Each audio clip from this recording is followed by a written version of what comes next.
The execution platform gleamed under the artificial lights of Zentari Prime's grand amphitheater, its polished chrome surface reflecting the faces of 10 billion viewers across the galaxy. Commander Vex 9 stood at attention, his scaled purple skin rippling with anticipation as he checked his plasma rifle one final time. Today would mark the end of human resistance in this sector. Broadcast live across every inhabited world. The prisoner shuffled forward in energy shackles, his weathered boots scraping against the metal floor. Jake Morrison looked nothing like the fearsome terrorist the Galactic Coalition had painted him to be.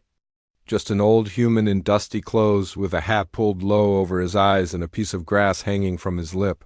The crowd of alien dignitaries murmured their approval from the viewing galleries high above. "Citizens of the galaxy," announced Supreme Chancellor Crix through the amphitheater's speakers, his voice echoing off the curved walls. "Today we witness justice. This human criminal has resisted our rightful expansion into the Outer Rim territories. He has murdered Coalition troops, destroyed our outposts, and refused to acknowledge galactic law." Jake spat into the dust at his feet and looked up at the cameras hovering around him. Somewhere out there, he knew his people were watching. The folks back on New Austin, the miners on Dead Rock Station, the farmers trying to scratch out a living on worlds the Coalition wanted for themselves. He hoped they'd remember what came next. Vex 9 stepped forward, his rifle humming with lethal energy. The Zentari trooper had personally volunteered for this honor. He'd lost 3 clutch brothers to human raiders, and ending one of their leaders would bring great satisfaction. The weapon's targeting system locked onto the human's chest, painting a red dot over his heart. "Any final words, human?" Vex 9 asked, his voice carrying clearly through the broadcast equipment. Jake looked directly into the nearest camera, his pale blue eyes steady and calm. "Yeah, tell your bosses they shouldn't have messed with cowboys." The alien crowd laughed. Cowboys, some primitive Earth concept these humans clung to, even out here among the stars. As if ancient history could help them now. "Execute the sentence," Chancellor Crix commanded. Vex 9 squeezed the trigger. Nothing happened. The trooper frowned and checked his weapons display. "Full charge, all systems operational." He aimed again and fired. The rifle clicked emptily. A chill ran down his scaled spine as he realized every piece of technology in the amphitheater had just failed simultaneously.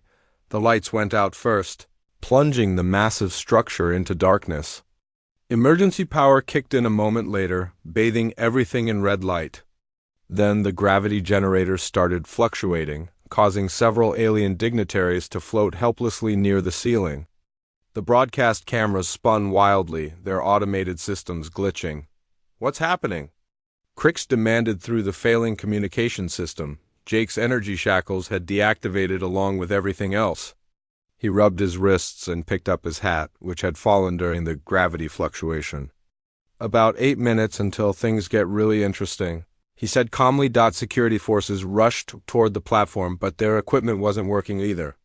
Plasma rifles were dead weight, energy shields flickered and died, communication devices produced only static. The Coalition's technological superiority had vanished in an instant. Vex 9 drew his ceremonial blade, the only weapon that still functioned. "Stay back, human. Whatever trick this is won't save you." Jake reached into his jacket and pulled out something that made several aliens gasp in horror.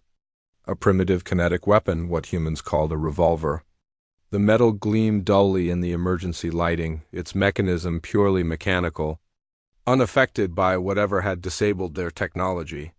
"This here's my grandfather's Colt .45, Jake said, checking the cylinder with practiced ease. "Still works just fine after all these years. Funny thing about simple tools, they don't break when the fancy stuff goes haywire." The trooper lunged forward with his blade, but Jake was already moving. Despite his age, the cowboy moved with surprising speed, sidestepping the attack and bringing the revolver's barrel down hard on Vex 9's wrist. The blade clattered to the floor. 7 minutes, Jake announced to the cameras, which were somehow still recording despite their systems going crazy. "Your tech boys might want to check their networks about now." Across the galaxy, Coalition command centers were discovering the same thing happening to their fleets. Every computer system, every artificial intelligence, every piece of advanced technology was either failing or acting against its operators. Ships drifted helplessly in space as their navigation computers fed them random coordinates. Weapons systems turned on their own vessels. Communication networks broadcast human folk music instead of military orders. The source of the chaos sat in a hidden bunker deep beneath New Austin's red soil. Sarah Morrison, Jake's daughter and the best computer programmer the human colonies had ever produced, watched lines of code scroll past on a jury-rigged terminal built from salvaged parts. She'd been working on this virus for 5 years, ever since the Coalition had first threatened their worlds. "How's it looking, honey?" asked an elderly man standing behind her. Doc Peterson had been the colony's chief scientist before the war, and he'd helped Sarah understand the Coalition's computer systems well enough to destroy them. "The virus is spreading faster than we hoped," Sarah replied, her fingers flying over the mechanical keyboard. "It's jumping from ship to ship through their quantum communication network. Every time they try to send a message, they're actually helping us infect more systems." The beauty of the virus was its simplicity. Coalition technology was incredibly advanced but also incredibly standardized. Every ship, every computer, every artificial intelligence used the same basic operating system. They'd achieved perfect compatibility across their entire empire, which also made them perfectly vulnerable to the right kind of attack. Back on Centauri Prime, chaos was spreading beyond the amphitheater. The planet's orbital defense platforms had started firing on each other. Traffic control systems were routing ships into collision courses. Even the Chancellor's personal yacht was broadcasting embarrassing personal messages across the planets. Communication networks. Jake stood calmly in the center of the execution platform while Coalition security forces struggled with their useless equipment. He'd holstered his revolver after disarming Vex 9, showing he had no intention of shooting anyone unless they forced his hand. The trooper sat on the ground, cradling his injured wrist and staring at the human in bewilderment. "You planned this," Vex 9 said. "The execution, the broadcast, you wanted to be here. Took you 5 minutes to figure that out," Jake replied. "I'm impressed. Most of your kind are still trying to restart their weapons." Chancellor Crix's voice crackled over the failing speaker system. "Guards, arrest the human. Use whatever means necessary."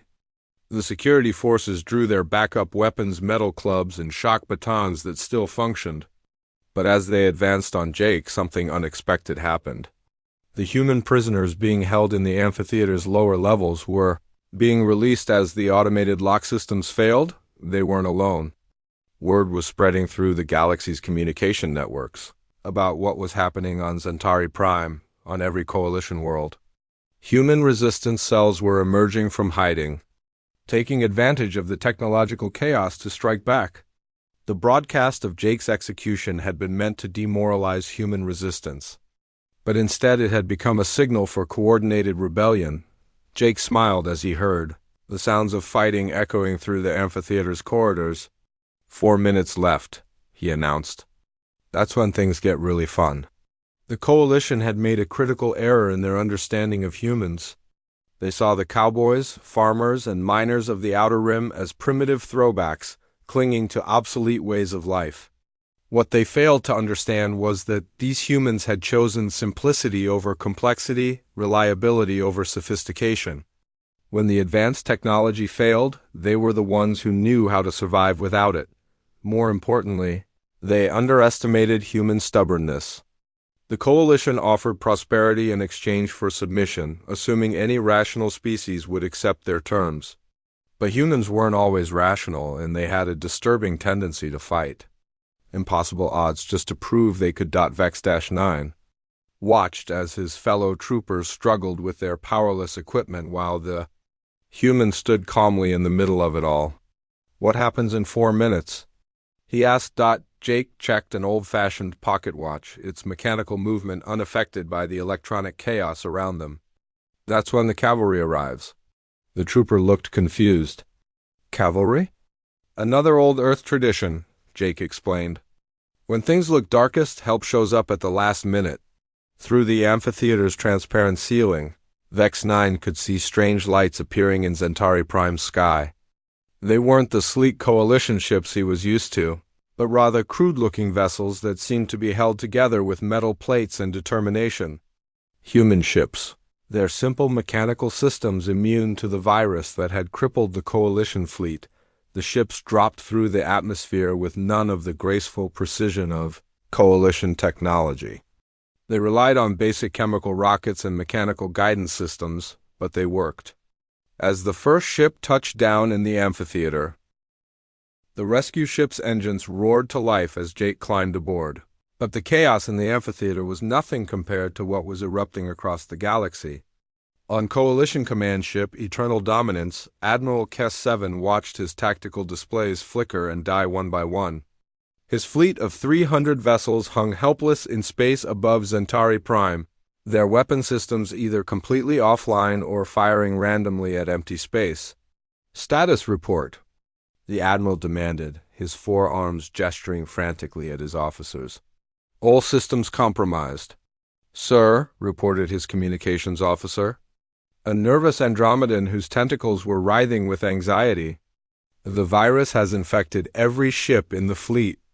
Our artificial intelligences are either offline or actively working against us." Through the bridge's viewing ports, Kes 7 could see the primitive human ships rising from Centauri Prime's surface. They moved with the grace of flying bricks, their simple chemical engines leaving trails of smoke behind them. It was humiliating to watch such crude vessels operate freely while his advanced fleet sat powerless.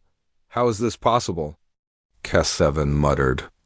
"Our cyber warfare specialists assured us human technology was centuries behind ours." What the Admiral didn't understand was that Sarah Morrison hadn't beaten coalition technology. By being more advanced, she'd beaten it by being smarter. While the coalition relied on increasingly complex systems, humans had learned to value simplicity and redundancy. The virus wasn't sophisticated. It was elegant, turning the coalition's own technological superiority against them. On the mining world of Deadrock Station, Tom Bradley received Sarah's broadcast through an old emergency radio built from spare parts. The message was simple: the cavalry has arrived. Time to ride. Tom grinned and reached for the lever that controlled the station's main mining laser. For 3 years, he'd been forced to extract rare metals for coalition war machines while watching his people work in near-slavery conditions. The alien overseers had always assumed the mining equipment was too primitive to be weaponized. Were wrong the massive laser designed for. Cutting through asteroid rock could also cut through coalition patrol ships. Tom targeted the nearest vessel hovering over the mining platform and fired. The beam sliced through its hull like a knife through paper, sending the ship tumbling into Deadrock's gravity well. "This is for my son," Tom shouted as he swiveled the laser toward the next target. The coalition had taken his boy as a volunteer laborer 6 months ago, and Tom hadn't heard from him since, across the asteroid belt. Every human mining operation was turning their industrial equipment into weapons. Mass drivers meant for launching or containers were firing chunks of metal at coalition ships. Plasma cutters designed for asteroid harvesting were carving up patrol vessels.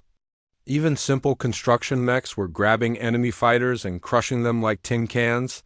The coalition had spread their empire across thousands of worlds by conquering species one at a time, using their superior technology to overwhelm any resistance. But they'd never faced an enemy that could turn their own advancement against them while simultaneously fighting with weapons so primitive they couldn't be hacked. Captain Maria Santos of the merchant vessel Lucky Strike was running blockade duty when Sarah's virus hit the coalition fleet. Her ship wasn't designed for combat.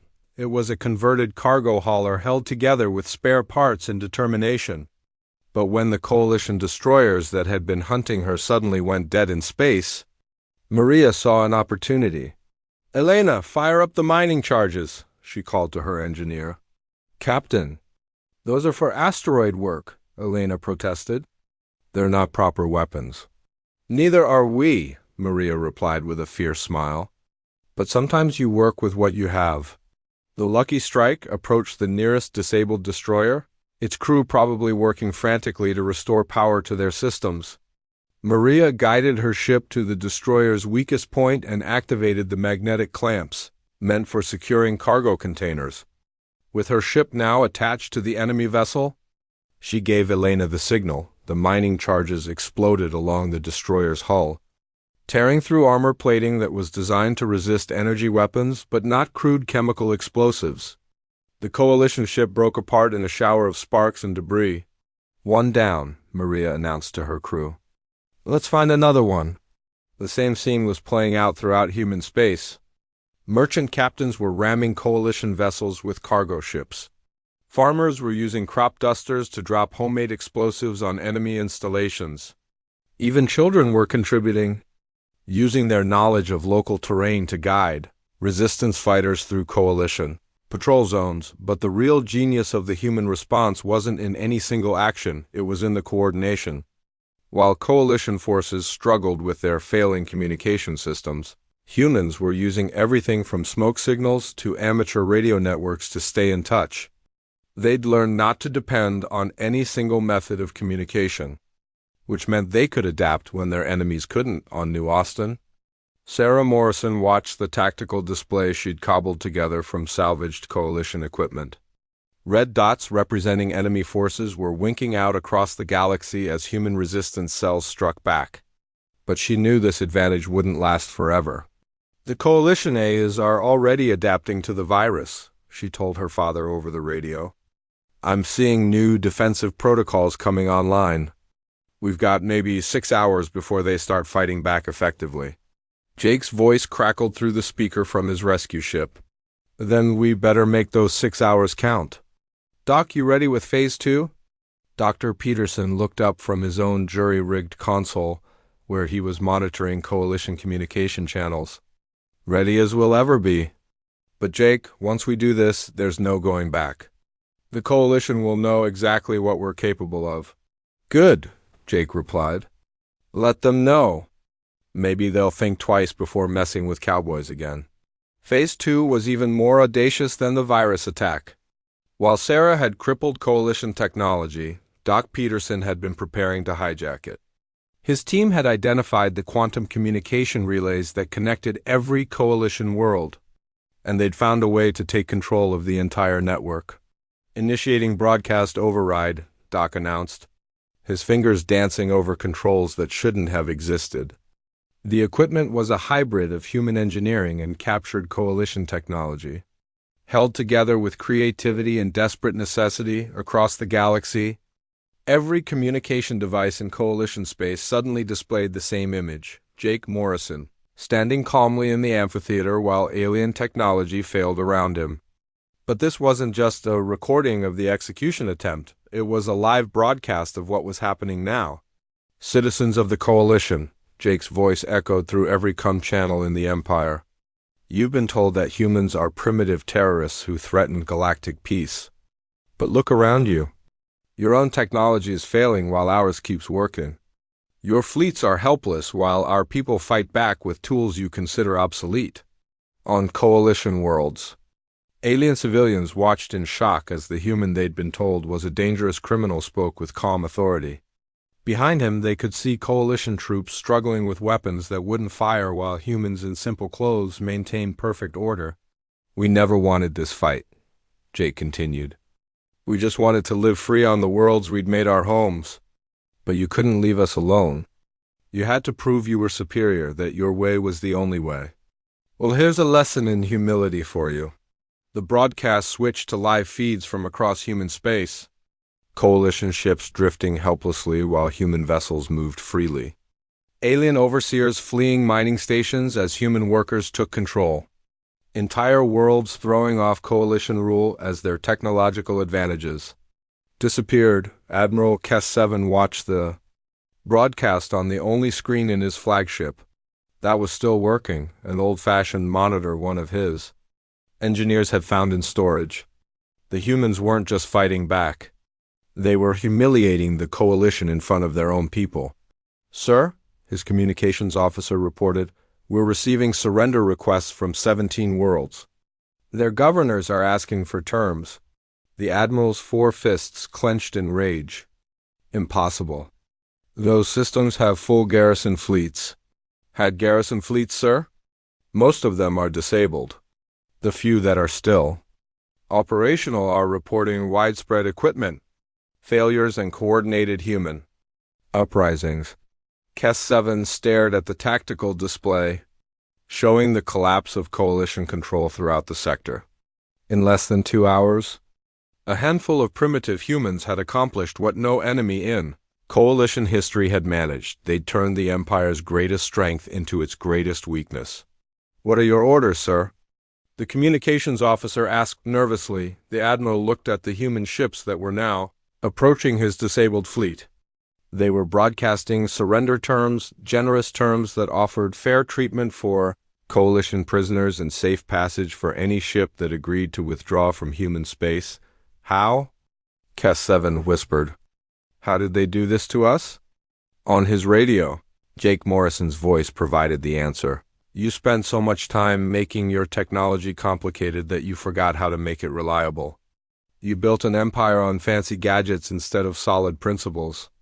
When the gadgets failed, you had nothing left. The truth was worse than the Admiral wanted to. 6 months later, the neutral space station Harmony Point hosted the most important diplomatic gathering in galactic history.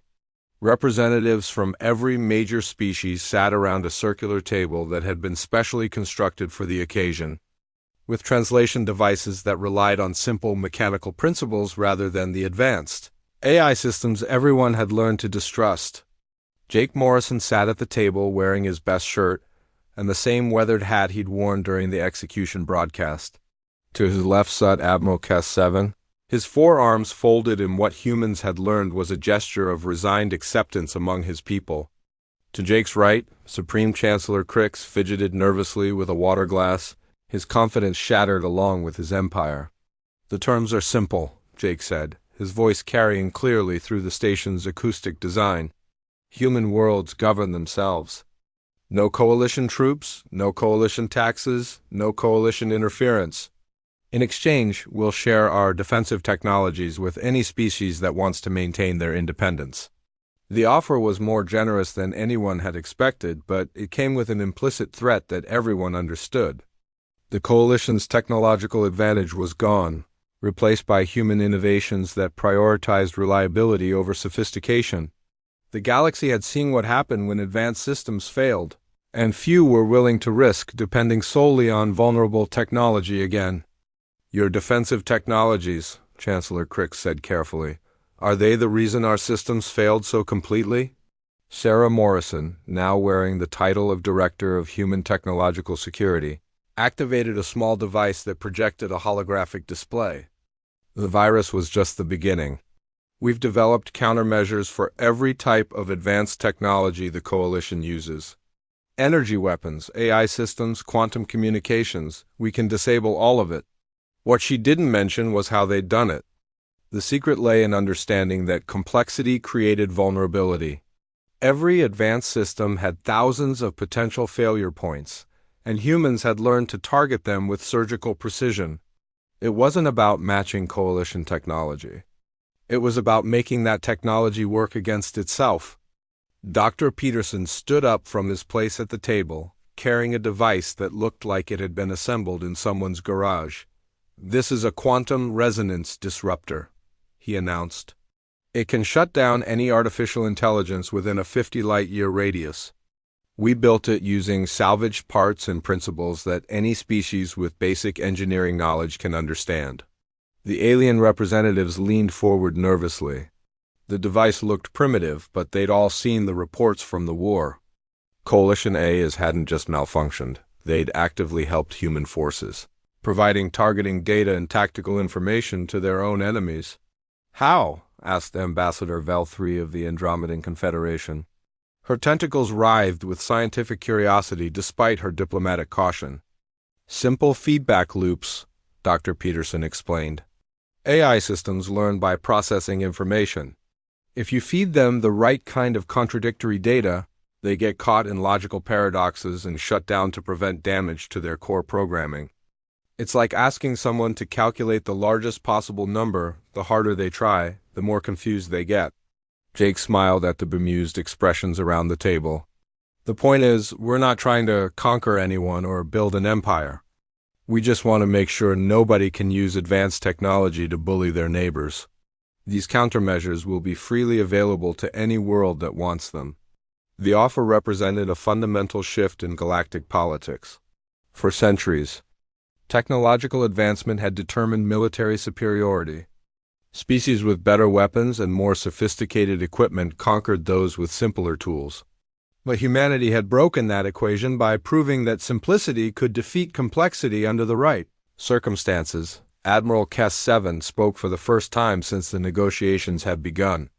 Your people fought with obsolete weapons and primitive ships, yet they defeated our finest fleets. How do we know you won't use these same tactics to expand your own territory? Because expansion requires complexity, Jake replied. The bigger you get, the harder it becomes to manage without sophisticated systems. And sophisticated systems create vulnerabilities. We'd rather stay small and free than become large and fragile. The truth was even simpler than that. Humans had learned from watching the Coalition's mistakes. Every empire eventually collapsed. Under its own weight, brought down by the same complexity that had initially made it powerful. Better to remain independent communities that could cooperate when necessary than risk building another vulnerable monolith. Captain Maria Santos entered the conference room carrying a datapad that showed shipping manifests from across human space. If you want proof of our intentions, she said, look at our trade figures. Human merchant vessels are delivering food and medicine to Coalition worlds that are still recovering from the technology failures. We're helping rebuild the infrastructure we disabled. The gesture was calculated to demonstrate human reliability while subtly reminding everyone of their power. The same people who could cripple galactic civilization were now helping to repair it, showing that they could be trusted as long as they weren't threatened. There is one condition, Sarah Morrison added, her voice taking on a harder edge. Any attempt to develop weapons specifically designed to counter our defensive systems will be considered an act of aggression. We'll know if you try and we'll respond accordingly. The warning was delivered calmly, but everyone in the room understood its implications.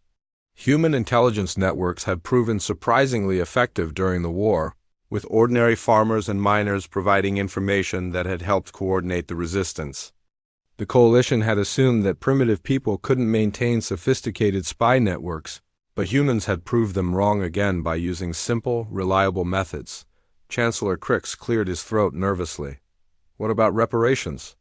The Coalition lost hundreds of ships and thousands of personnel during the conflict.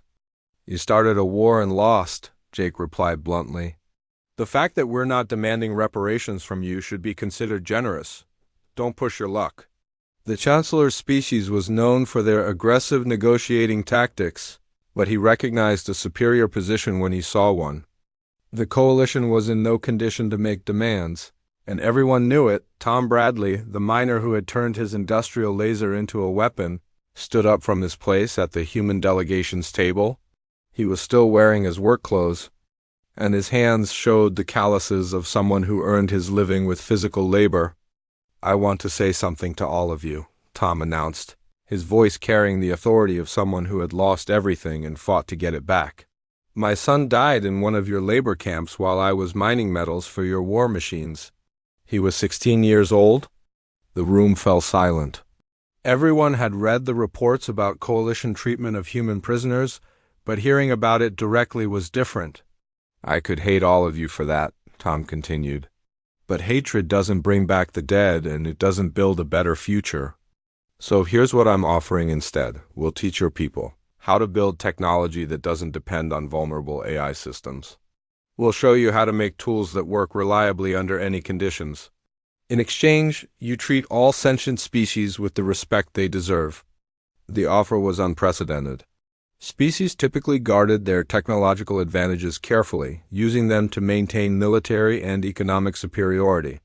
But humans were proposing to share their most valuable secrets freely, asking only for basic decency in return. Why would you do this? Asked Ambassador Velfrey, What prevents us from taking your technology and using it against you? Sarah Morrison smiled. Because it won't work for you the way it works for us. Our technology isn't just about the machines, it's about the philosophy behind them. You can copy our designs, but unless you understand why we build things the way we do, you'll just create new vulnerabilities.